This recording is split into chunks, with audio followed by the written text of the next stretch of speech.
The Buddhist New Year has several names. It is also known as Mahayana New Year and Tibetan Buddhist New Year. How to observe Mahayana New Year. Number 1. Praying to the gods. Buddhist followers honor their gods and pray to them for good luck and blessings for the new year. Number 2. Sing spiritual songs. Sing one of the many Buddhist songs as an expression of gratitude. Number 3. Have a feast. The Buddhist New Year celebration is incomplete without a feast.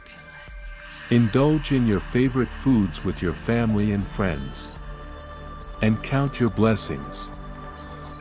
5 facts about Buddhism that everyone should know.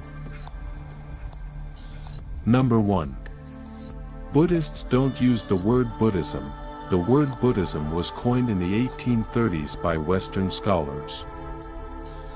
Number 2. Buddhism has 2 main branches. Buddhism is a diverse religion with 2 main branches, Mahayana and Theravada. Number 3. Buddhism is growing fast. As of now, Buddhism is the 4th largest growing religion in the world. Number 4. The concept of one God. Buddhism believes in achieving nirvana, but not in one absolute creator. Number 5. Buddhism is not just a religion. Buddhism is broadly considered as psychology more than a religion.